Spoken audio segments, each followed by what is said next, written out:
First of all, thank you to everyone for joining today. This has been a hot topic that has been, by popular request, and graciously Susan has offered to moderate for us. So I think you're in for a treat. Quick housekeeping, you're not going to hear much from me, but I will let you know the first hour or so will be the panel discussion, and then we'll leave about half an hour for the end for Q&A.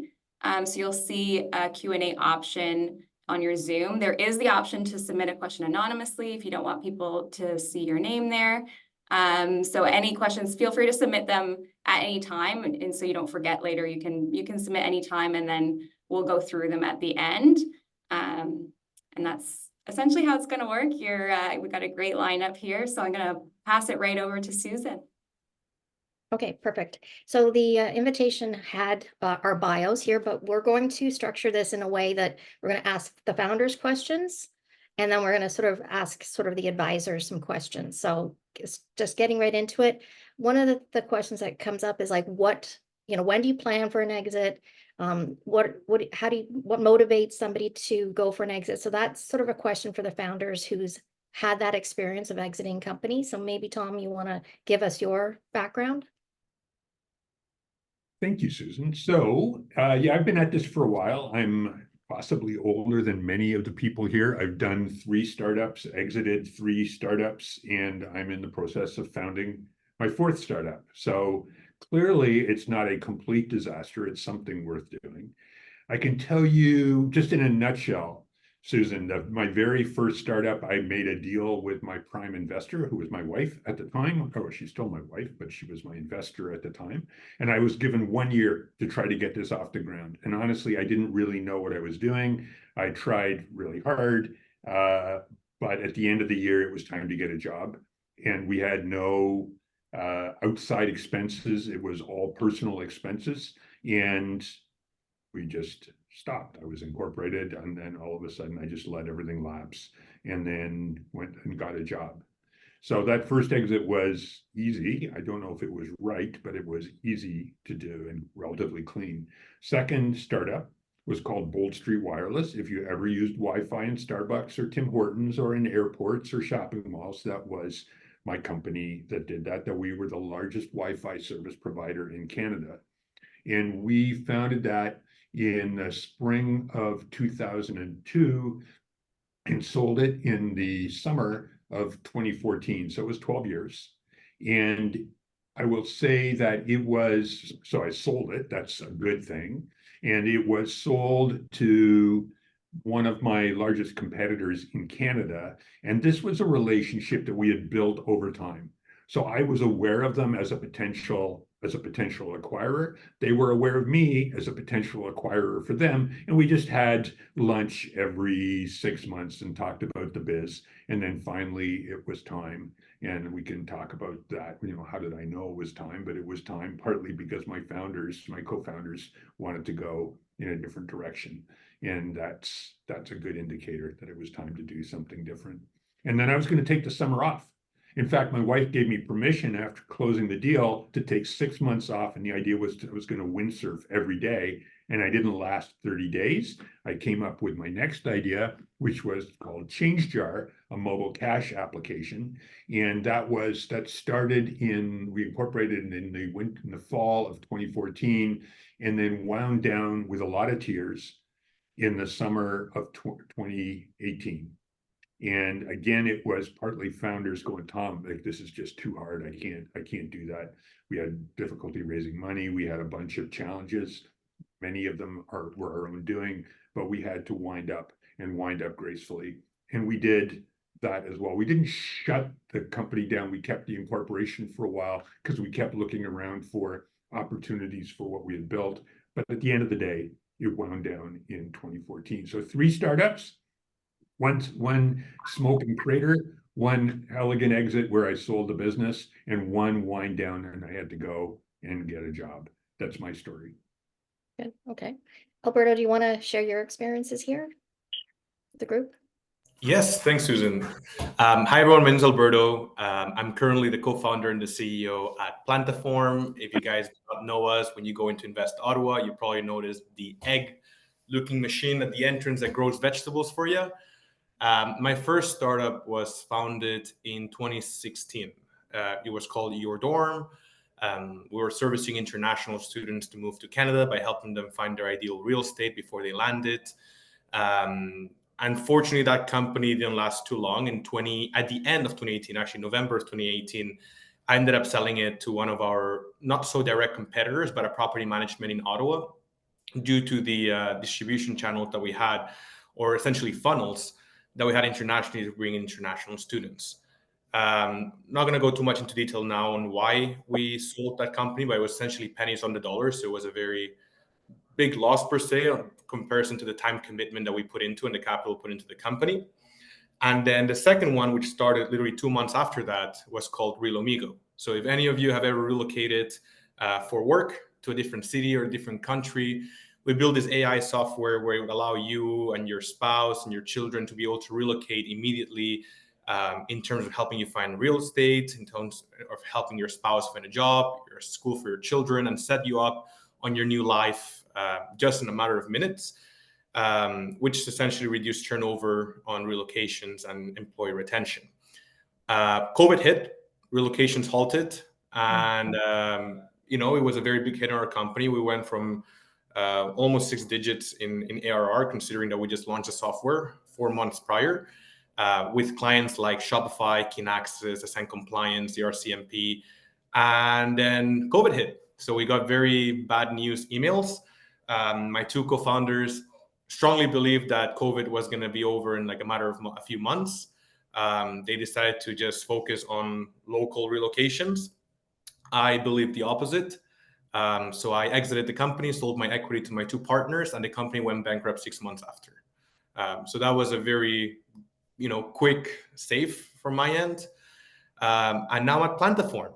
And surprisingly, we almost got an exit 2 years ago. We had an acquisition offer of $6.5 million by one of our competitors, who was a vertical farming company in Toronto. We declined the offer. So that would have been a near exit. We're aiming for a lot higher, of course. So we're here right now today, 4 years later, and still aiming to grow the company at a way higher valuation offer than the one they gave us 2 years ago. Well, we all Susan. hope that for you in the group, for sure. Susan, so one of the interesting things is here you have two repeat founders. And I think that's interesting because if we had mishandled any of the exits, highly unlikely we would have been supported as a founder later. So investors are, they look to understand how you're going to look after them. They're going to possibly be around for subsequent startups. So if you don't handle the exit well, you're done. So I think that could be a theme that we touch on through here. There's a bunch of right reasons to do something, but also as founders, as CEOs, we really have to think about what sticks to us at the end of this if we don't handle it properly. Yeah, I think that's a good segue into talking to the advisors here, because as you know, most people have IRAP or BDC or other funding, and it does follow you. I think that's a great segue. So how are you guys approached by founders or boards even for advice on this process? Maybe we'll start with Neil.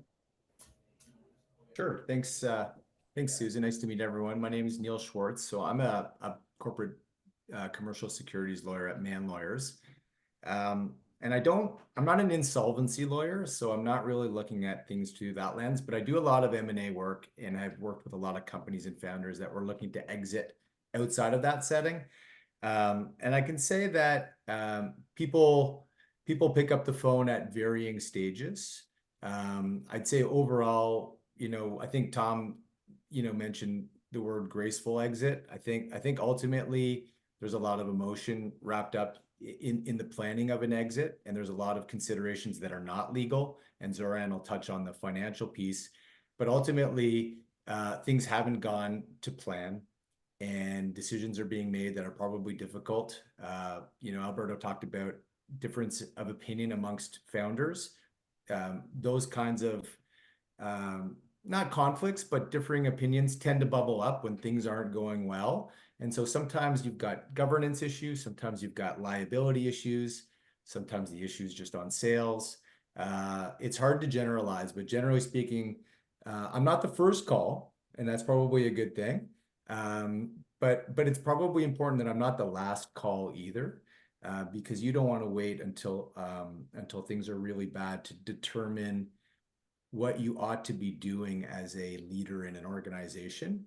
Obviously, there's different levels of responsibility, and I'll try not to get too deep into the weeds here, but obviously, if you're a founder or a director or an executive of an organization, you're going to have fiduciary duties, meaning that you have to behave in a certain way according to a legal standard.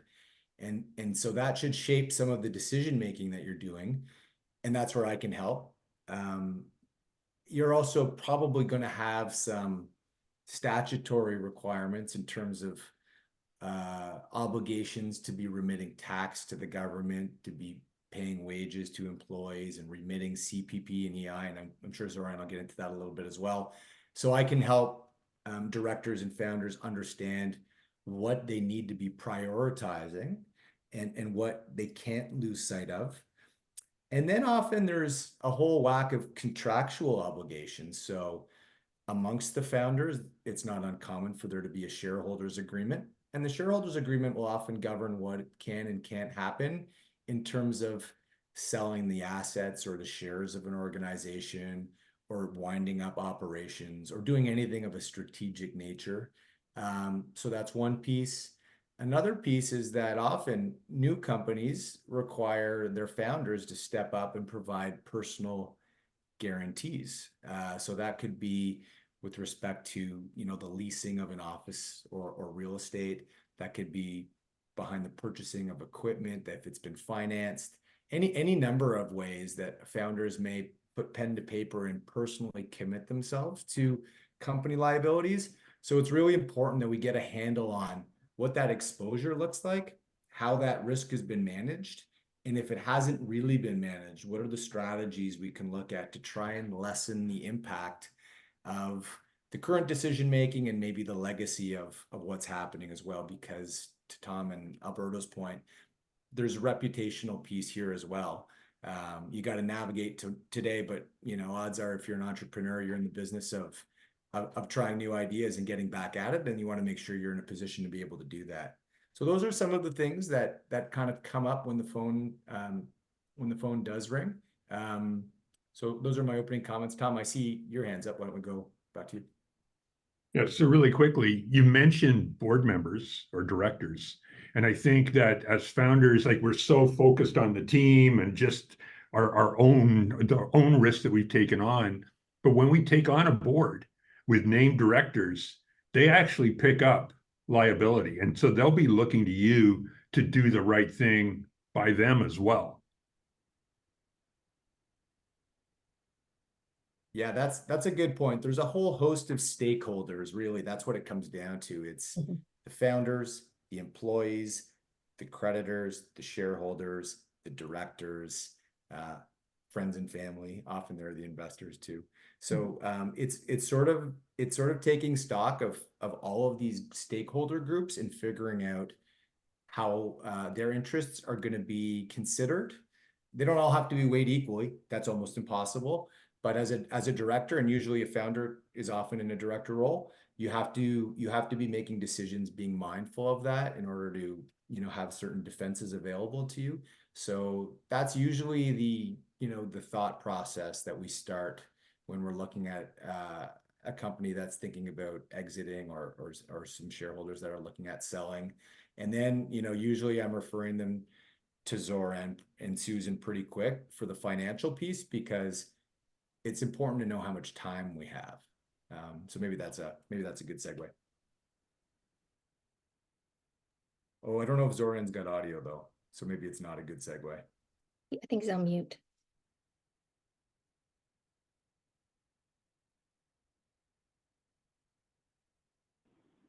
So I was trying. No.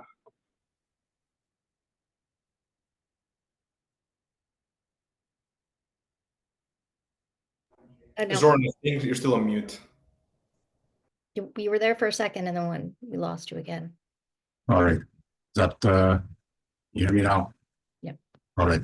I would say definitely people would reach out to us when, certain situations arise, and probably first on that list would be, financial issues or cash flow problems.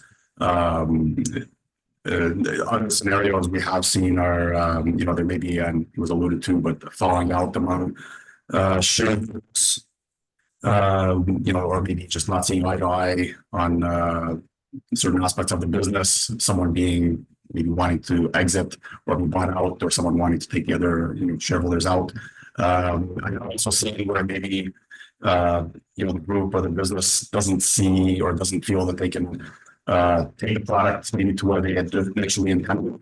So whether it's initialization or reaching a broad enough customer base, client base, and so they may be looking to partner up with another group that maybe has the resources, whether it's financial or maybe just a distribution channel or something like that to help them out. And so that's another exit where maybe they haven't paid the business to the level that they had intended, and so they're exiting, but really all rolling their equity forward and partnering with someone else. I would say it is important to probably reach out early on as soon as possible. For a number of reasons. One, leaving it too late, you may be limiting your options from a tax standpoint.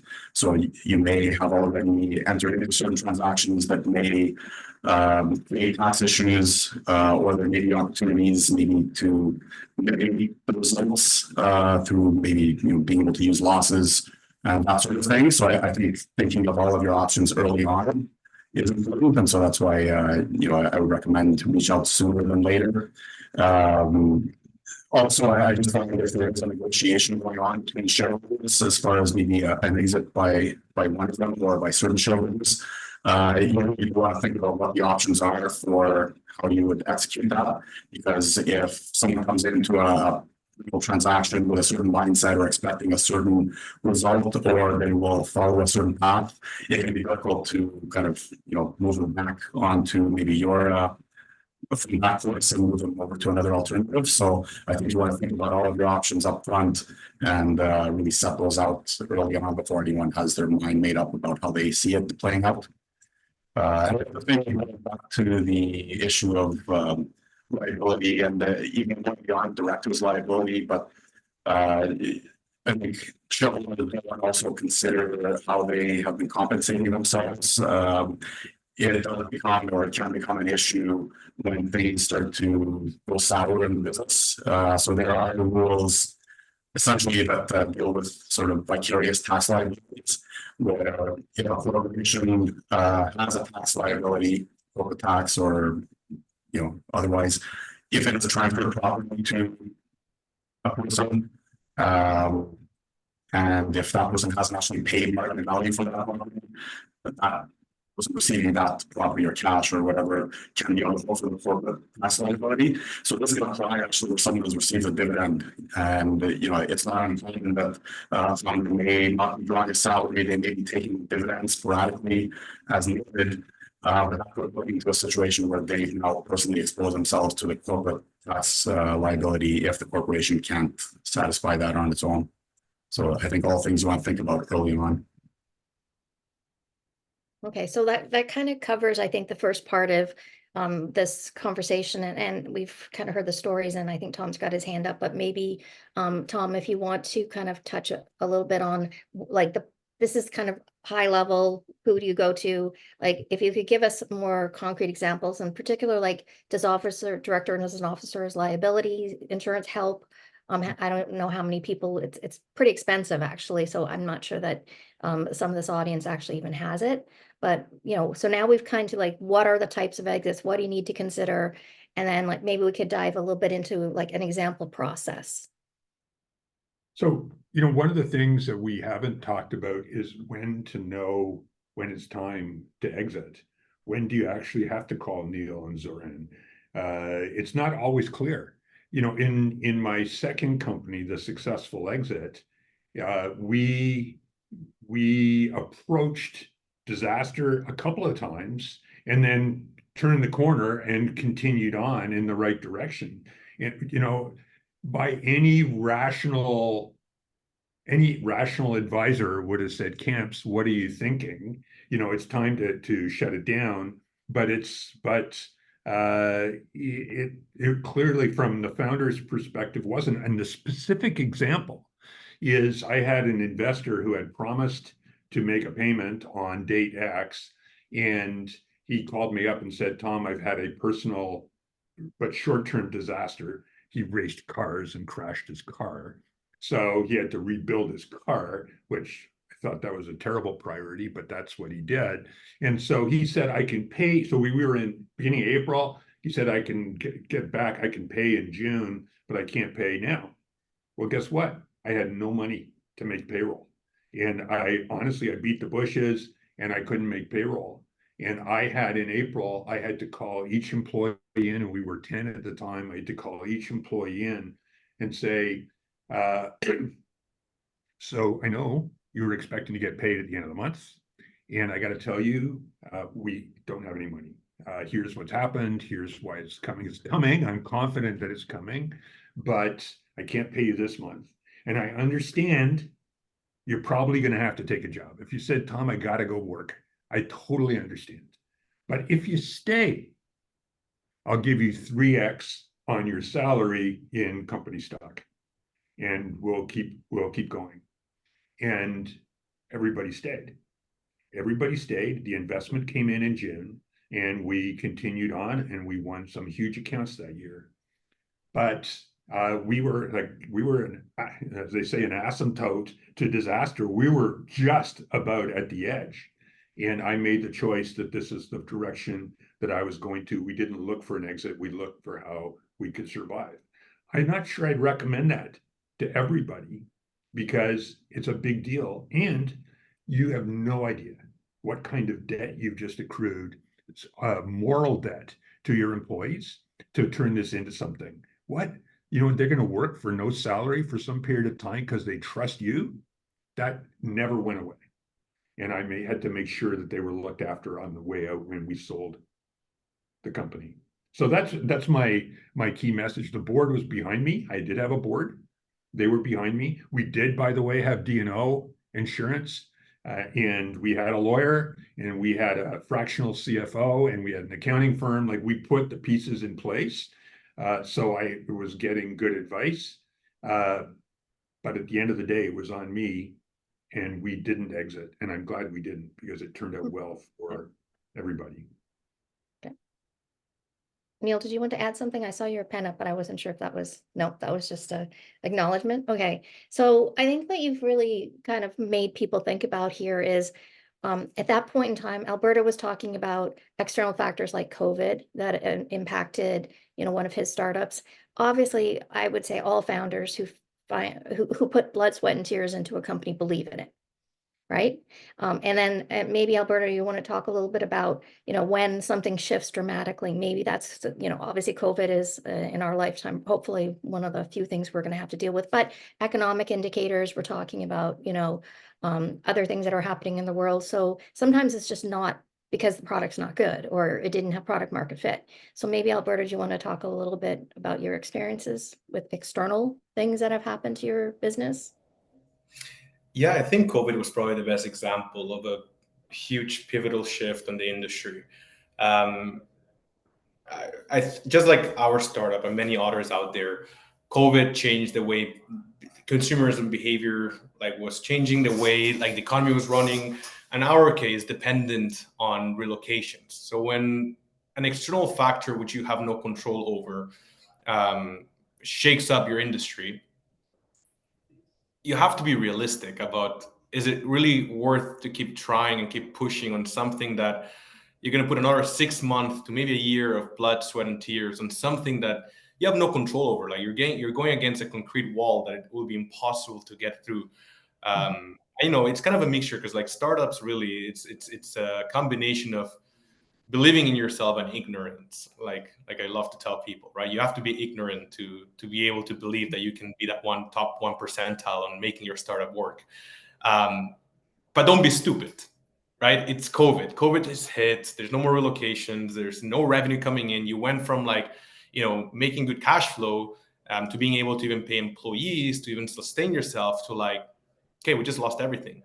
We just lost everything, and we're trying to pivot. So step one would be don't just give up. Like step one is like, is there any other way around this? Can we make some sort of revenue stream with a similar business model, with the assets that we have, with the resources that we have, that can maybe sustain the company throughout these tough times?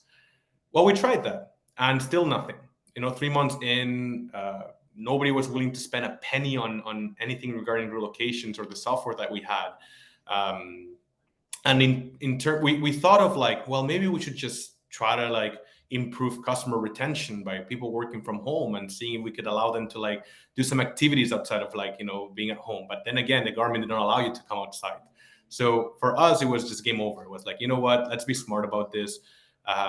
Let's give the bad news to the board. Let's give the bad news to our employees, and let's be realistic with ourselves. COVID might bring, like, the thing is, every tragedy leads to also greater opportunities. And that's the problem that people do not see. Like when such a tragedy hits, maybe the brightest thing would be, well, what's the biggest opportunity that can come out from this? So we decided to shut down everything. We laid off, the 2 software engineers that we had. We gave the bad news to every one of our customers that we will not be continuing this business. The board agreed as well. And that was it. Unlike Tom, right, we were not that evolved to have a full board and have that many, or have even any investors to inform about the bad news. Plantiform is a whole different story. We've raised millions of dollars, and now that's probably one of the scariest things I would have to deal with if we had to shut down. But for Real Amigo, it was just a shift, right? I gave everything to my co-founders. They still believed there was other ways around, which props to them for keep trying. But then that led to obviously the company shutting down, 6 months of wasted efforts. And you got to think as well of like your own mental health at that point, right? You're trying to push a concrete wall that is not going to move an inch. So that definitely took a hit on them. And I recall that because then they just paused for like 4 or 5 months of not knowing what to do. And they were exhausted, and they're just trying to figure out how to like regain some energy on what's the next thing to do. From my end, it was just very clear that nothing could come out of that business during COVID. So it was very clear in my mind I just had to shut down. Yeah, you couldn't sell it to somebody else or monetize it in some other way, I think is what you're sort of saying. You couldn't, you tried to shift it to a non-COVID kind of purpose, but the reality of it is you saw that. Is there an example, and I'll kind of reach, anybody can answer this question, but is there an example where, you regret exiting when you did and wish you kind of kept there longer, like, or you stretched it out too long? Not really. Tom, I don't know about you, but I think it happened for a reason at the right time. And I think also exiting a startup allows you to walk out with a lot of experience, right? And be able to start again. And I think everyone who did a startup always looks back and like, you know what, I would have done this differently. I would have done this a lot better. I would have done this more efficiently. So like, it was kind of like, it was again a graceful exit. You're thinking of like, well, now I can do these things differently and a lot better now. So I Learn don't think from that. exactly. So no regrets from my end. So for the first one, I say I learned a lot. The second one worked out okay, and I learned a lot. The third one, I said, if my only outcome from the third one is I learned a lot, it was a failure. And on my third startup, I learned a lot. And now you're on your fourth. Exactly. Now I'm going to do it right. Okay. Well, so Alberto, you had an offer to buy the company on the table. How hard was that and why, like, maybe you can share with us how hard that was and how tempting it was, and thoughts about, if somebody approaches you and you say, well, no, we're not ready. I'm going to be fully honest. I wanted to take that deal. I was 25 years old, owned quite a good amount of the company. So I could have walked out with a couple of $1 million in my pocket. But then, we had to go through the board. We had to talk to the major shareholders, and everyone at the end was like, you know what, it's too soon. it's too soon. Don't let it go. Like we haven't even we didn't even open the factory yet. Okay. And so, our board of advisors told us like, well, what was the valuation at your last raise?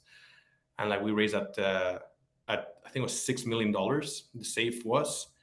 And they're like, how do you think these investors are going to feel? Like they put a lot of money into it. They really believed a 10x or 15x. You're really just going to let it go like that quickly. So, we partly is ego, thinking that you can make it much bigger. And it's also about the fact that like if I were to let it go 2 years ago, I would have been at the same situation I was in terms of experience with Real Amigo, right? Or your door. So I kind of had the opportunity to like, well, if this early on someone's trying to acquire us, this means that we're onto something a lot bigger. So the temptation was there. But investors believe in us. We have over 50 investors in our cap table. They strongly believe in the company. They believe in the founders. We made promises of a good return. And so we decided to like reject it and keep pushing for it and believing that we can do it at a larger valuation.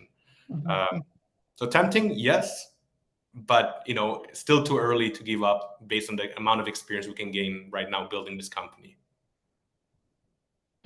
Neil, did you have something to add? Yeah, just something Alberto said triggered me. So I've been part of a lot of transactions where companies are being bought or sold. And it's happened a few times where the founder, the owners outwardly were saying they were ready to move on and they were ready to exit the business. But when we actually got into the sales process, maybe the LOI stage, maybe the diligence stage, it became apparent that they really weren't ready.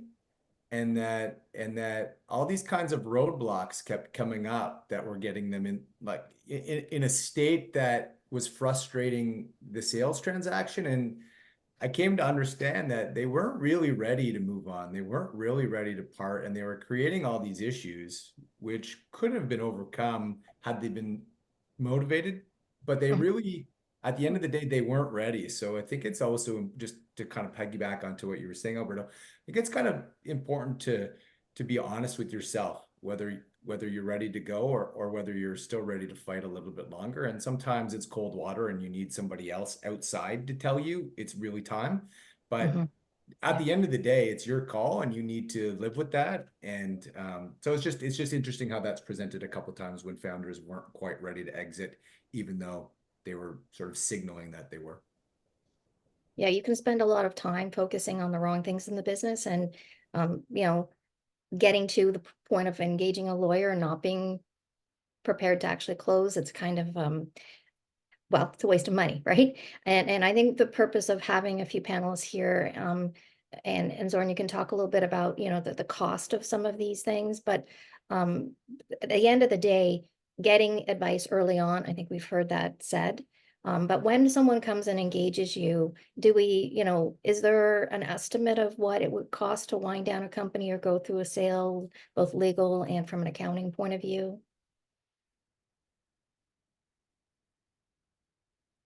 No. So I apologize, Zorn's had a little bit of issue with his audio.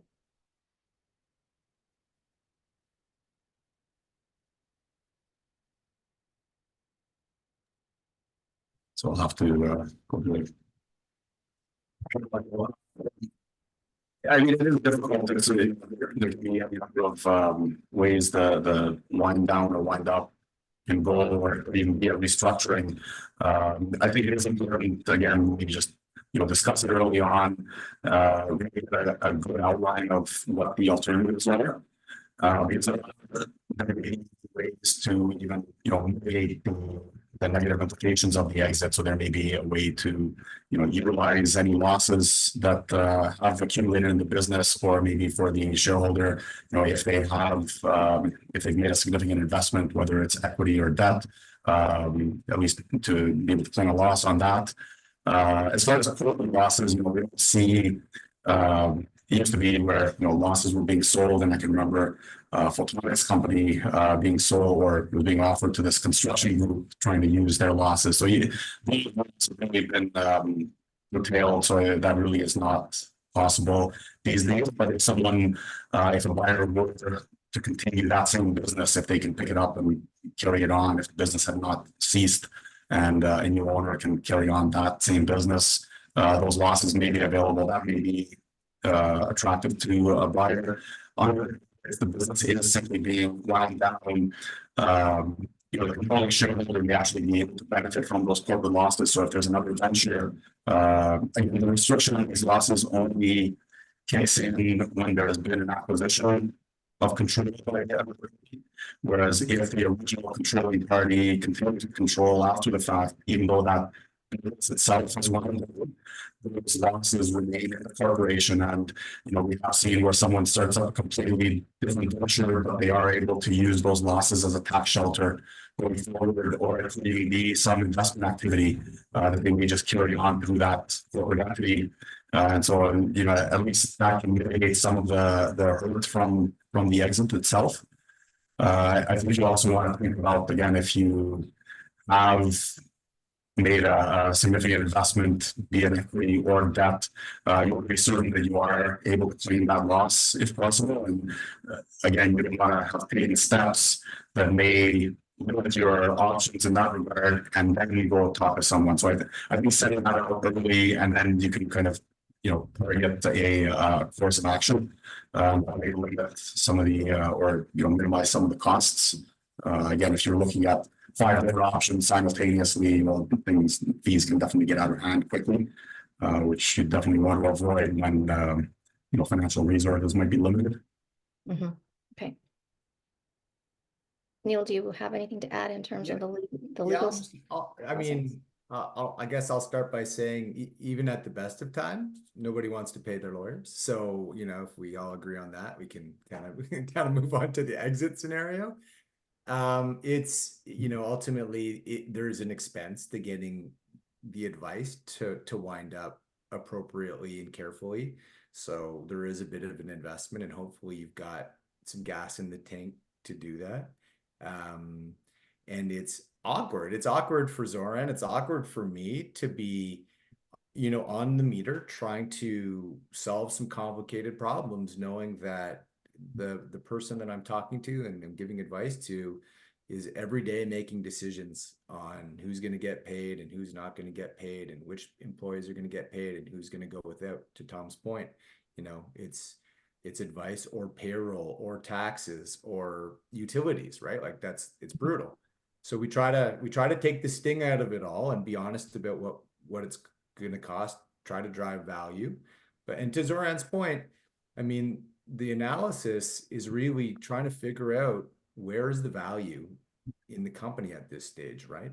Are there assets that can be monetized? Is it tax losses at this point that can be optimized for somebody else?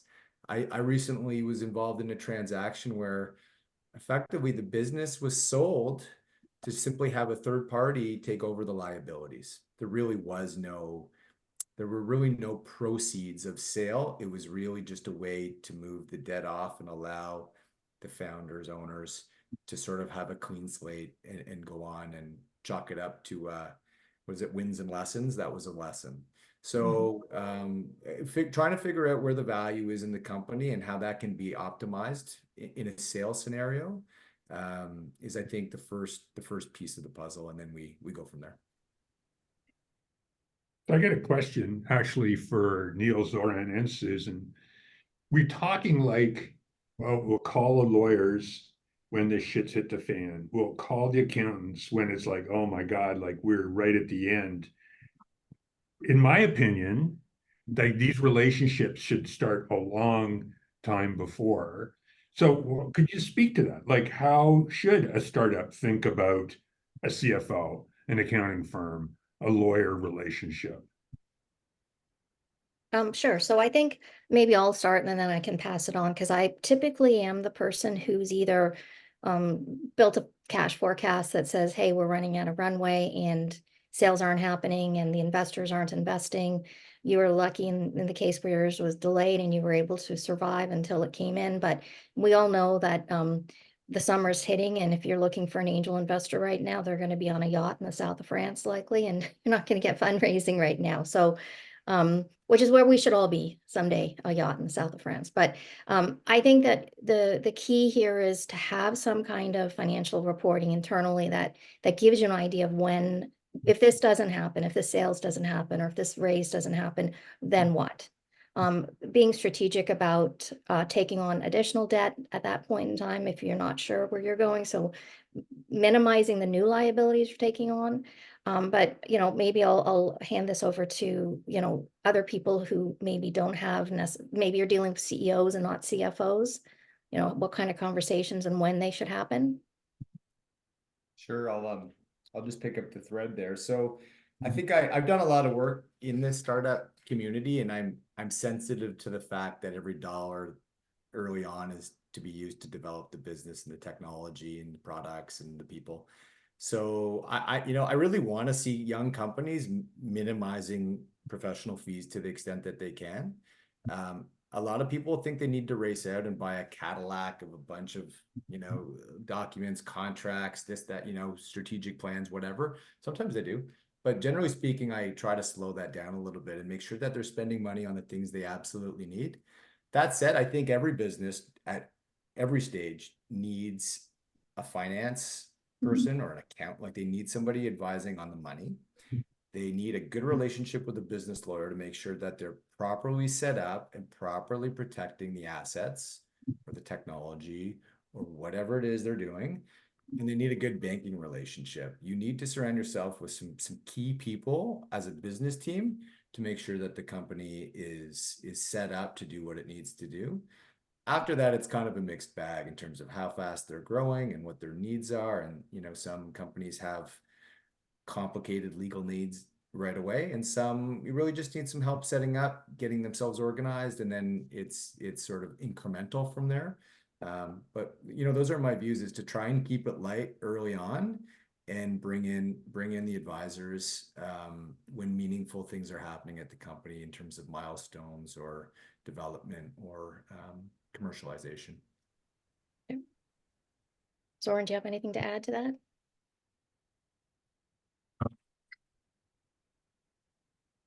No, I would say, yeah. Not really on that point. Okay, so the last thing we just wanted to talk a little bit about, and I wanted to thank the founders for telling us their story. There's a couple questions that I've seen come in through the chat, so we'll look at those and see if we've addressed them. But when you're looking at an exit and you've gone through this mentally, and the stigma of, I'll say it, giving up or whatever, how do you overcome those, and how that, because obviously after those situations you were ready to go and start another one. So can you talk a little bit about the emotional and the, process that you go through?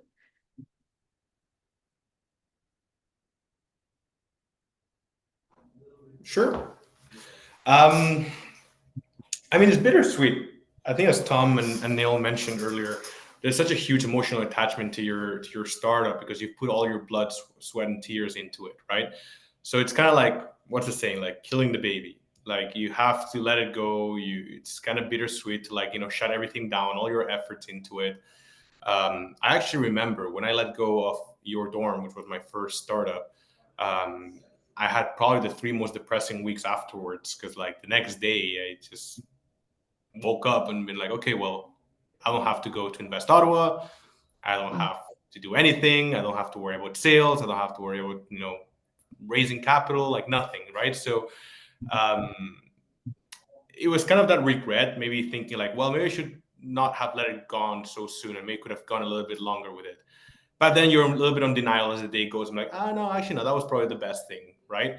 And just like Tom tried to take his 6 months of windsurfing, well, that didn't last too long. 3 weeks later, I decided to let's go start the next startup. I liked the first run. I could do it again. And so it kind of brought that bitter, sad feeling of killing your startup led to probably another exciting opportunity, and be like, oh, well, you know what? I think I can do it better now. I think I can get this next thing right. So it's funny because you go from the most depressing stage to the most exciting, happiest moment again, because you're going to start all over again, but do it better. And it'll be less difficult because you've already done the beginning stages, right, in another startup. But I guess that also defines an entrepreneur. You're kind of happy and sad at the same time, and some days are depressing and some days are cheerful. So yeah, I don't know. The first 3 weeks, very depressed. The 22nd day, I was super happy and excited. And that's when I started Real Amigo. So I don't know about you, Tom, but that's kind of like how I felt. Kind of what the cycles you had to go through. So, absolutely, like it is such an emotional letdown to let it go. The change jar one, especially, I still hang on to it in my head as it was the biggest opportunity that I may ever have. It was too hard given the team and how we were funded and all of that. But I'll say that only founders will know this, I think. I'm not sure about the rest of you guys, but 3 a.m. when you don't think you're going to get payroll. Mhm. 3 a.m. when you don't know how to get out of the jam that you've built yourself into. Like that is horrible. It's horrible. It's just, there is no clear path. You don't go, yeah, I know how to do this, and you go back to sleep. It doesn't work that way. You figure it out. So yes, you've let the company go, but on the other hand, you've kind of those things that are just like eating you at 3 a.m, you've also put those away. And that's a relief. And that's probably why you shut down. Because at some point you go, you know what? I can't do that anymore. I don't know how to dig my way out of this hole or the next hole that I see right in front of me. So that's how you kind of came to that conclusion. And then I guess once that's done, that's a relief. I've obviously as a CFO, we've had downsizings in pretty much every company I've ever worked in, because nothing is ever a steady growth. You help out the community, you hopefully can help them find other positions. Invest Ottawa is a great place for, job sharing. In terms of the last kind of part of this, before we get into the questions, I think sharing this knowledge, like we spend so much time on the positives of the news. Such and such raised, multi-millions of dollars. Everything's great. You can sort of start to feel like you're alone in this process, right? And why am I the one who's up at 3 a.m. and nobody else seems to be? But the more you talk, you realize actually there's quite a few people around the table who probably are having the same.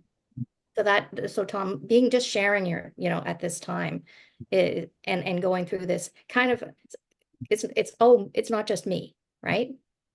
Look, here's the thing that's true about startup founders, and it makes it's the reason we're successful and it's the reason we fail, is that we almost never really admit what's going on. I meet Neil. Neil goes, "Hey Tom, how's your startup going?"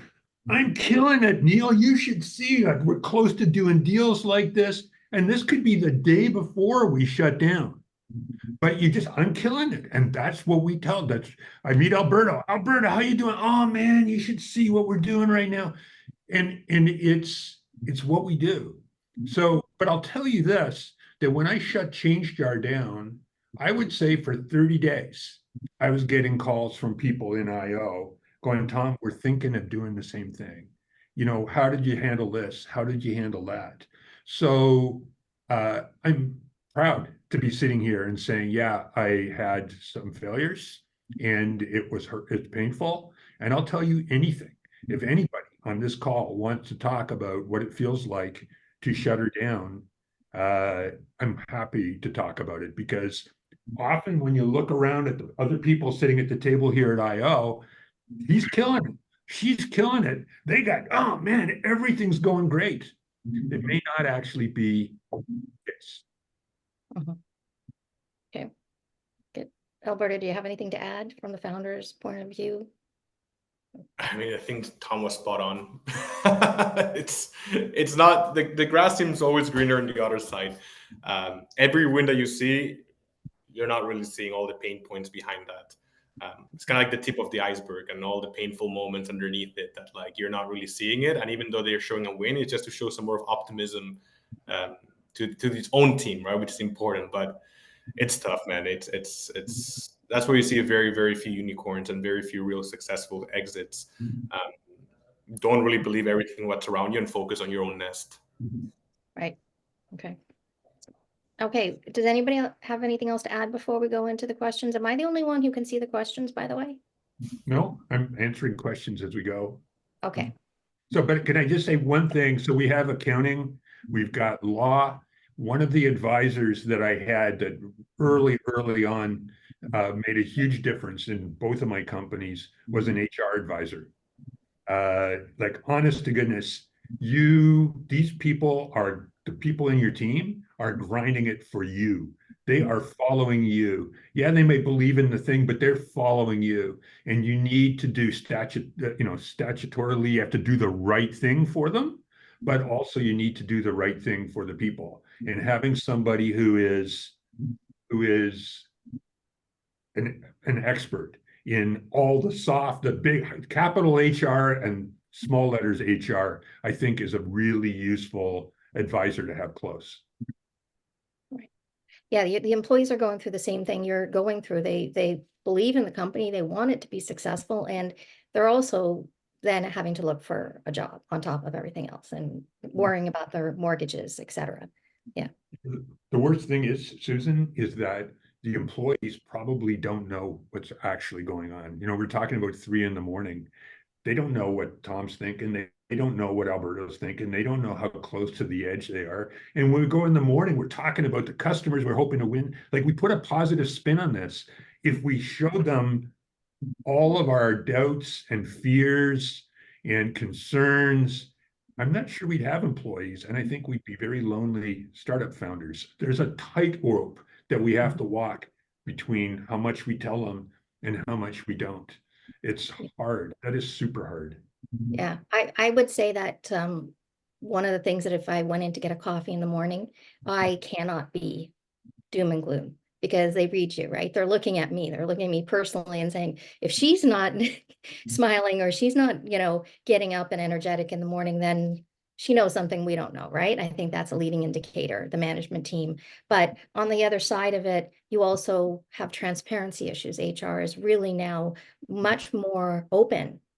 I think we're much more as a management team open to telling employees and letting them know of deals that have slipped or product issues that we, on weekly calls, we talk about what we can close and why we can't close it because the product doesn't have this. Like we're much more tying, I think, the reality of the business. So I'll run into questions here. So one of the first questions that came back was, is there a better question that we can ask is in sort of like, what's the highest cost for a transaction? And maybe what's, the lowest cost for an average cost? Like, throw a number out here without, committing. I wish I could, and Zoran wishes he could too. I don't know.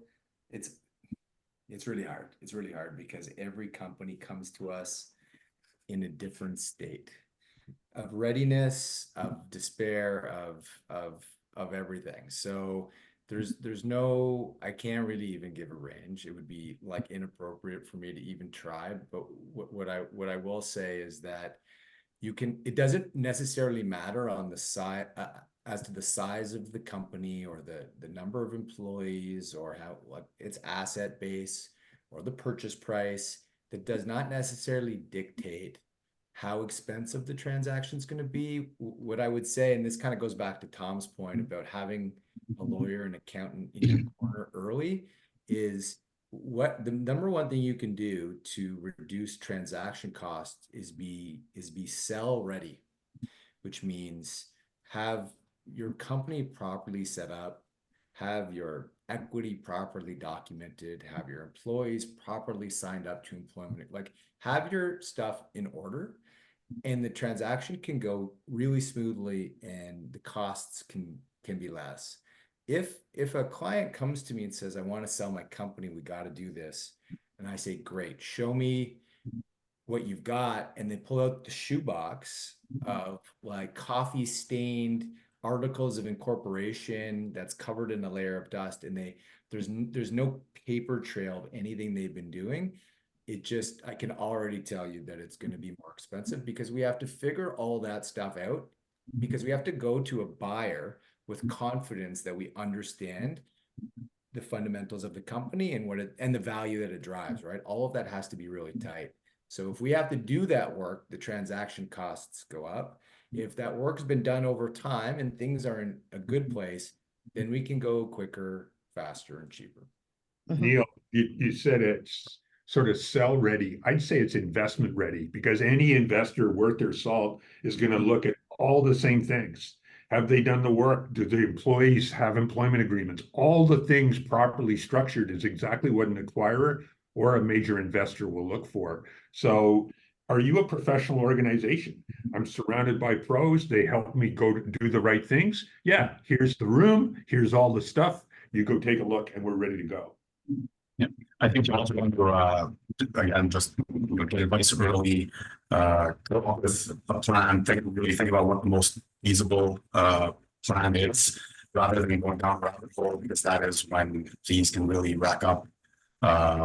So be careful of that. I think we have one, again, a group that was looking for a bigger group to help them kind of, go to market. And, they came to us in the beginning when the acquirer effectively had their, mindset on an equity acquisition. So, 100% equity. Turns out this player didn't actually have enough cash to affect this, so they were looking for strictly equity. By the time they realized the complications with the transaction, they were contemplating, because it was a foreign buyer, which creates all sorts of other issues. The transaction just became too expensive to implement. And I think we come to some more reasonable early on in the process.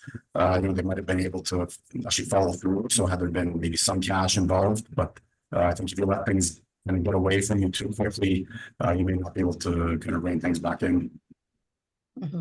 Okay.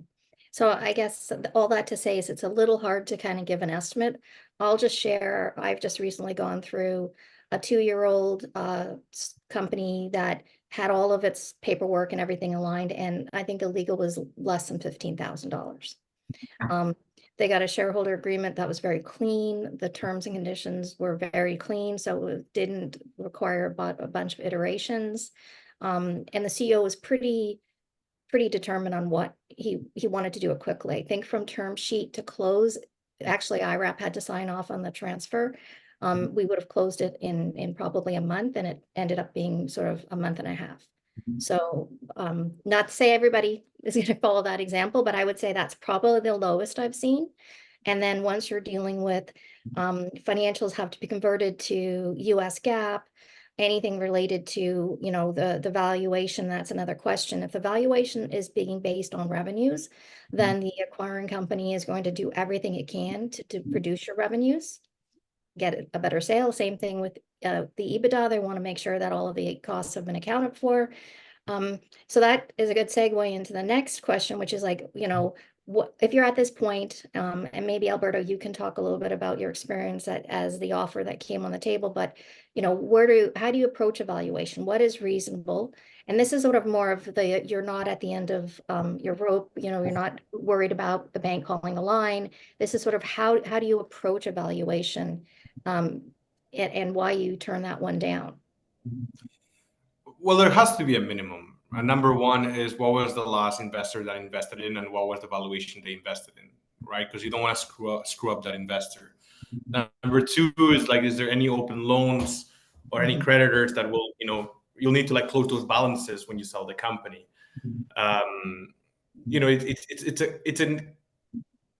It's a tricky situation, because as I said, I would have been happy generally selling it at 6.5 million back then. At that current moment, I thought it was exciting.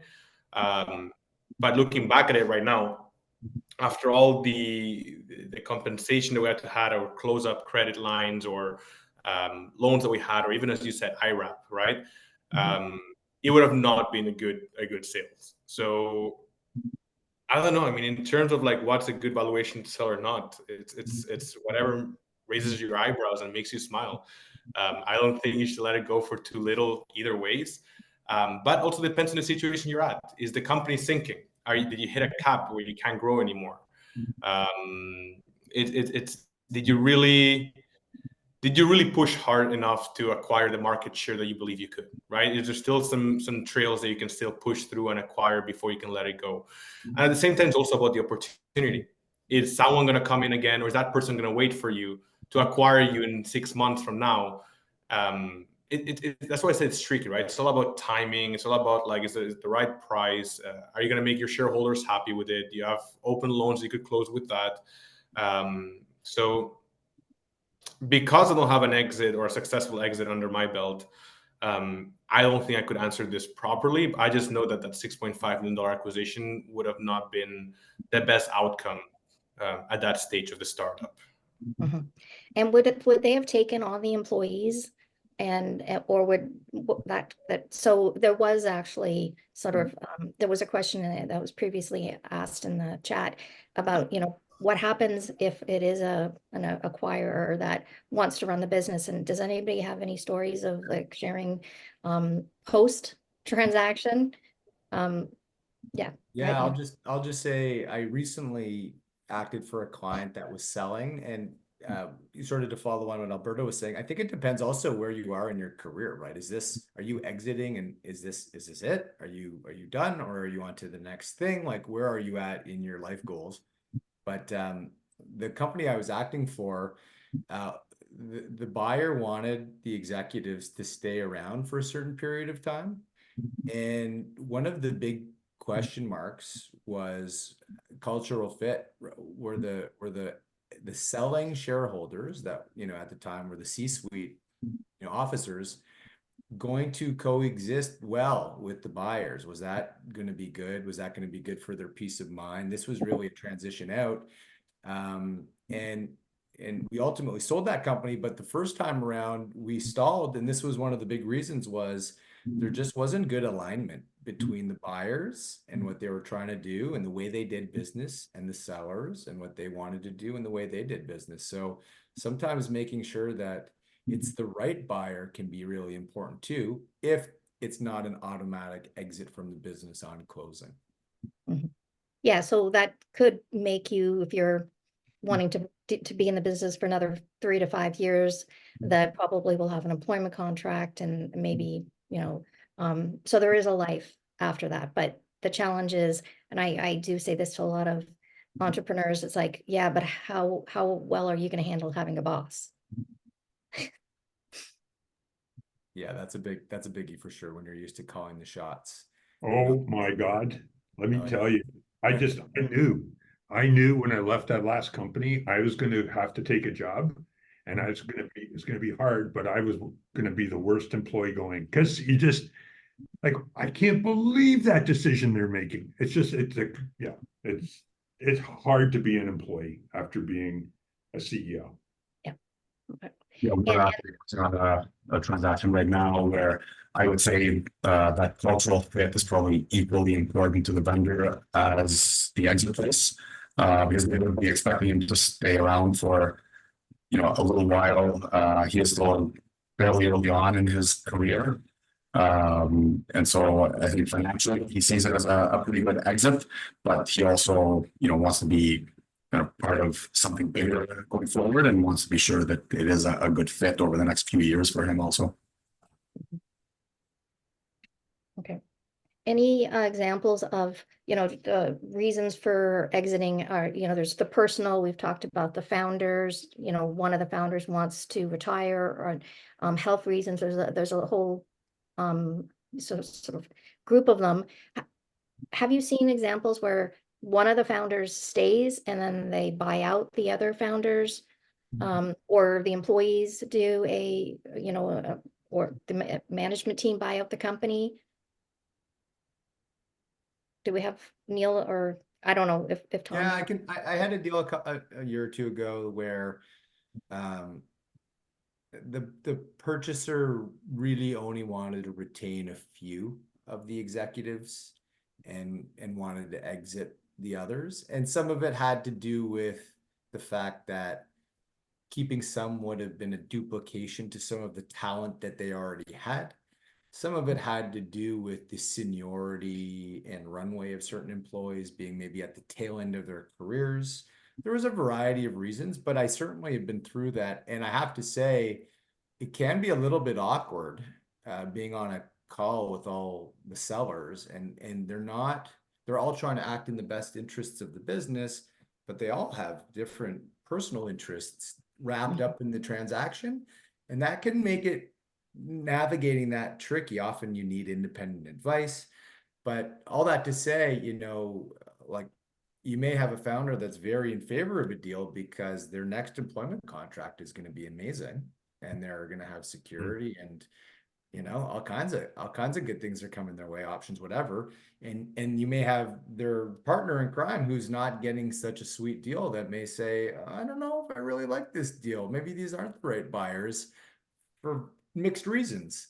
So that's where the governance stuff can be tricky. And, a lot of, we joke, but, as a lawyer, as a tax advisor, as a CFO, you wear a lot of hats, and sometimes psychotherapist is partially one of those hats to try and navigate just like what it is that is making people tick and what has got them motivated or not motivated to move this forward. And you try to be careful and delicate with all that, but those are real issues for sure. They come up. I see where, certain of the management team, will stay on, or, we're asked to stay on, with an equity stake, and in one case, one of the people that they did not want carrying on or going forward was a sibling of one of the others. And so that actually created a bit of family animosity. And to this day, there was subsequently another exit after that was very successful. And so I think this one sibling felt squeezed out. One was offended, and then two probably ultimately didn't even monetize quite as much, even though they did very well in the first exit.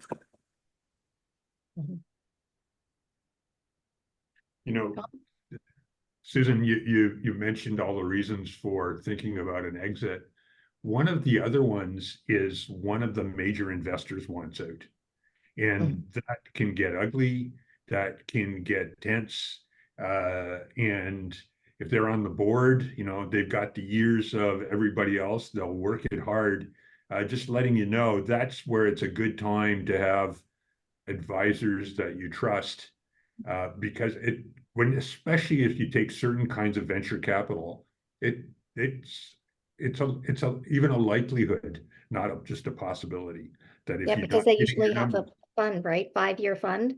The fund closes. It's an artificial timeline, but there it is, right? they need out. They need out. Okay. I think I've touched base on the chat questions that we had, as well as the Q&A. I'll give everybody a few more minutes to see if there's any other questions before we wrap up a bit. Does anybody? I tell a story. Yes, of course. I got stories. Yeah. So I'm negotiating this deal to sell my company, and like I go to Montreal to the acquirer. I'm in the meeting room with the two principals of the other company, and they decide they're going to play hardball. And they're telling me, to your point, Susan, this is why my company's worth half of what we've been talking about. They think that we've gone far enough that we can't turn back. And this is still, I get little prickles in the back of my head. So completely unexpected. It was an ambush, totally stressed. I pick up my phone to call my CFO, a CFO who works with a bunch of different companies, and he's golfing and not answering his phone. And I've got to decide what to do. And I had read a book a week before by the founder of Andreessen Horowitz, Ben Horowitz. It's called The Hard Thing About Hard Things. And it's about being a CEO, and you're the one on the spot. And you know what? You're going to have to make a decision that nobody else really knows, that you're all the things that you have to consider. And so these guys were hammering on me. I said, I need a few minutes to think about it. Try to call my CFO. He's somewhere on the golf course. I can't reach him. And what am I going to do? And I listened to in my head to Ben Horowitz saying, you're the only one who can look at this. And he talks about a deal that he was working on to rescue his company, to sell his company. At the last minute, HP played hardball and said, we're paying you half. We've looked at things, we've thought about this, you're only worth half. And Ben Horowitz said to HP after thinking about it all on his own, he said, yesterday I was worth X. Today you're telling me I'm worth half X? I'm still worth what I was yesterday. The deal stands on the price that we established. And I called the guys back in, and my heart's beating. My stomach is in a knot like this, but I'm going to be hard-ass Ben Horowitz. And I said the same thing. I said, up to yesterday, up to this morning, the price on this transaction was this because the company was worth this. I'm not selling it for a penny less. Silence in the room. The two principals said, well, we need to go away and think about this. I said, take the time. I'm going to sit right here. And honestly, I wanted to throw up. And the guys came in about an hour later. I think they purposely let me sit there and stew. They came in an hour later and said, okay, price stands. We'll do the deal as we originally agreed. Wow. Holy shit. Honestly, that was one of the moments that I'll never forget. Anyway, little story. You need to have that kind of sort of backup. You have to have the confidence that you're going to do. Well, I think that goes back to the valuation, right? There's reasonable measures, traditionally you could get maybe for a SaaS company, a 7x multiple on ARR. There are we've got access to data at Invest Ottawa through PitchBook. There are ways that you can look at what other valuations have happened. Those are probably the best way to go about it. But if your number was totally out to lunch, you probably wouldn't have stood beside it and you wouldn't have gotten it, right? But you had the confidence in that. And I guess in a way, you're willing to walk away from the deal, right? And that's a good option. I always say that if you've got, a few bidders, cast the net out if you're going through the process and find who would potentially be a likely acquirer. Obviously, if you've got one option and you're out of cash and it's 3 a.m., you're probably, and they know that, then you're probably not going to have as good of a outcome in that kind of discussion. Okay. I think there were a few other questions about selling the company to employees. Has anybody had a founder or like an employee buyout that they can talk about? I've seen a number. Often, they are a good fit. These key employees know the business, they know the customers, clients. The big hurdle tends to be in those cases the financing. And so then you're looking at, is the vendor willing to finance the transaction and for how long, and that, what say do they have in the business going forward? What's their involvement?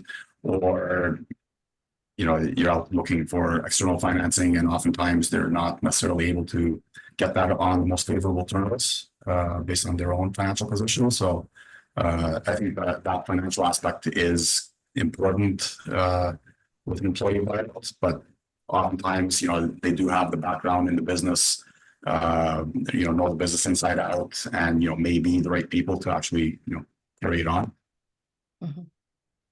And how do you approach your management team? Because, one of the things is that you don't want to tell people is it apparent that you're ready to exit, or, what kind of communication would prompt that kind of discussion?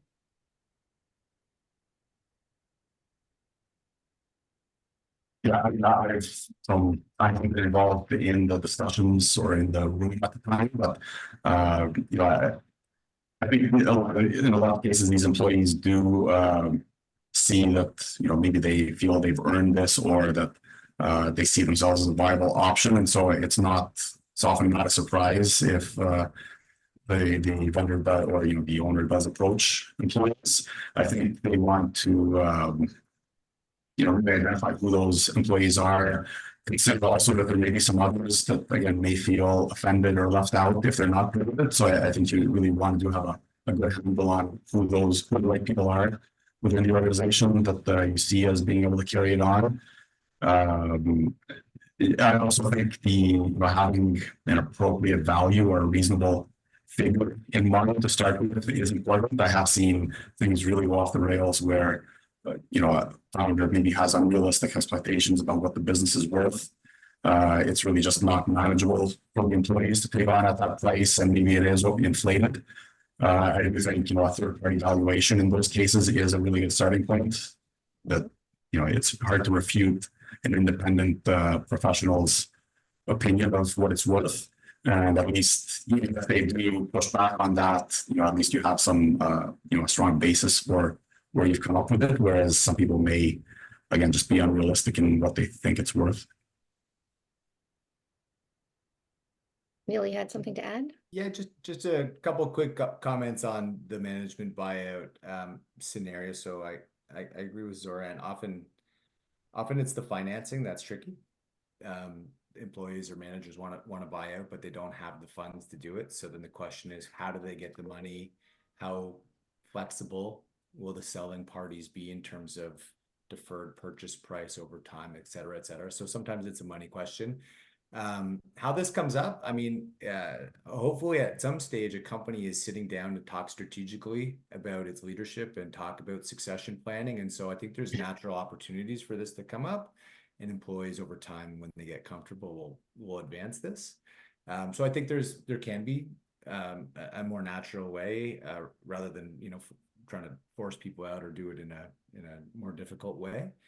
And then the last thing I'll just say is, from a legal point of view, to the extent buyers and sellers are familiar with the company, it makes it a lot easier, right? Because when you've got a external buyer that is new to it all, every dark corner is a risk. Everything is an unknown, and that's sort of perceived to be a negative, right? I need to flip this thing upside down and take a look under the hood or whatever.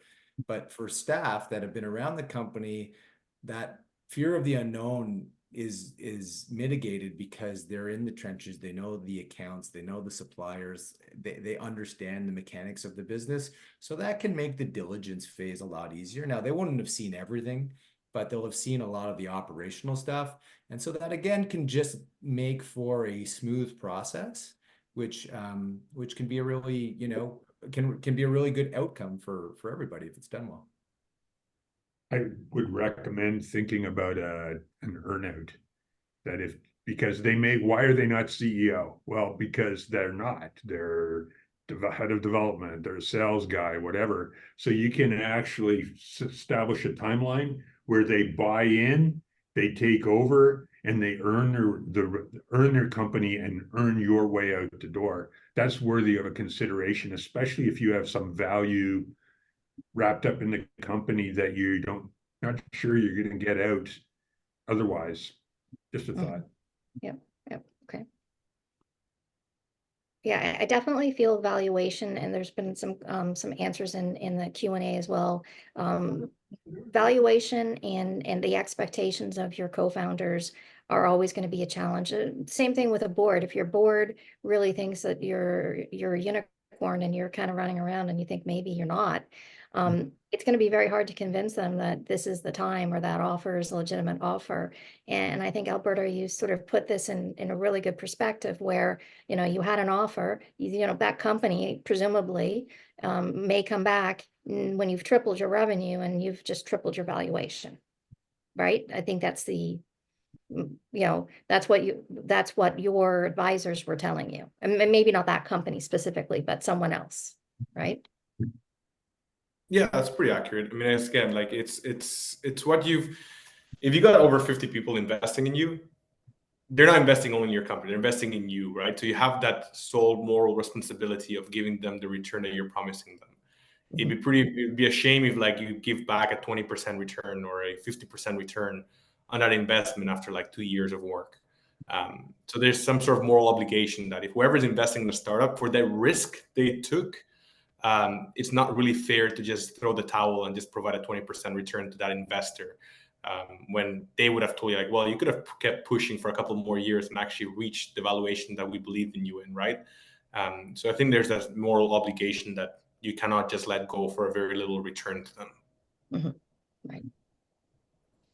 And then being realistic when you saw the COVID situation where you realize that it doesn't matter. more time and energy into this isn't going to change the outcome. So we've in the last 5 minutes, we've got a couple of people were saying, can we reach out to some of the panelists here? From Invest Ottawa point of view, there's a huge amount of advisors that most of the companies have ability to tap into. Not just there's HR as something that Tom mentioned. There's legal, accounting. So I encourage everybody to sort of look at that. The other thing we say fundamentally is something Neil said, if you've got, start early, get the paperwork, get your papers and processes early. Don't have a shoebox full of whatever receipts or whatever. I mean, that makes sense. Keep up to date on your liabilities. The one last thing I would like to leave everybody with is, if you think of what do I need to know? Well, if you think of your financial statements, both on the balance sheet, your liabilities, as well as like your rent or anything else, what obligations do you have? It's pretty easy to figure out, what number you need to cover. Be comfortable with CRA is going to probably, it is the number one. Does anybody have a list of priority of creditors? I don't know if that's something, Neil, you can comment on, but I think the government's number one. Your bank, two banks. So government always, right? Government one. Employees are up there too, but then you're looking at secured creditors typically, and then the unsecured creditors, and then your shareholders. That's the general hierarchy. There's nuance to that, but generally speaking, the government gets paid first. And a lot of the money that you may be holding on for the government is to be held in trust. So it's not even really your money. You've just been custodian. So there's some priority rules around all of that. Again, it's not something I look at all the time, but that's the general consensus. Zoran, things to look at, yeah. Are there a couple categories there that you'd add? Nope. I don't know if Zoran. Yeah, anything that you're kind of holding in trust for the government, is not your money. So careful of payroll withholdings, indirect tax, that sort of thing. And then as far as other liabilities, it may come down to the corporation's assets and whether it can satisfy those. But at least from a tax standpoint, they can look to the shareholders if the shareholder has taken assets out or even received dividends. So just be careful of that. And then I think it's, again, just the ordering of, who has what rights as far as secured lenders, preferred shareholders, that sort of thing. Okay. And I think there was one more question about just communication of this, whether that's communicating it to your shareholders, your employees, that you're considering an exit. In the last 2 minutes, does anybody have any advice of was that something you even communicated at all? Or, it probably depends if you've got a few employees versus 50 employees, it probably would be a different approach. Tom, do you have any advice on that? No. Shockingly, I have nothing to say. Okay. No story? Not in this case. No. Yeah, I think the ones I've gone through, in general, it's a fairly quiet process.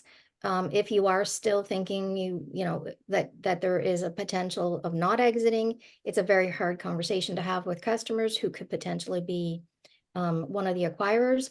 The deal I just talked about that we closed on mid-January, it was its largest customer who ended up actually acquiring the company.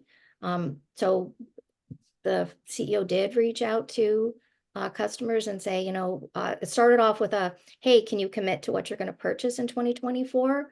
Too quickly, if you're not rolling out at this level, we may need to look at options. And then it kind of got into a story of, hey, maybe you just want to buy the company. So I think it is a bit of a path. You got to get a little bit of a door opening to start that process. I don't think it's something that you can, be talking partnerships, maybe talking to, people who might be interested in a more indirect way. I said that's the only advice I could really give.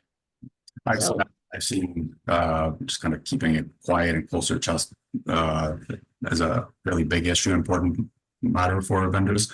The last thing you want is employees hearing this and thinking, well, where does this put me? Looking to leave, possibly retaining those employees is a key selling feature of being able to sell the business. And so you probably want to retain those. You don't want, customers catching wind that you may be exiting and they may be looking at alternatives, or even competitors hearing about this and then approaching your customers and clients or employees. So I think, especially early on, until you get kind of well down the process, I think you want to keep it to a close group of advisors. Perfect. Okay, well, we're out of time. I'll encourage anybody who's either has any follow-up questions to either reach out to someone on the panel or an advisor at Invest Ottawa. I thank everybody for their time and your stories, and frankly, Tom and Alberto, you're willing to share, because I think that's the key. So thanks, everybody, and I'll let you get on with your hot summer day. It's an absolute pleasure. Thanks, everybody.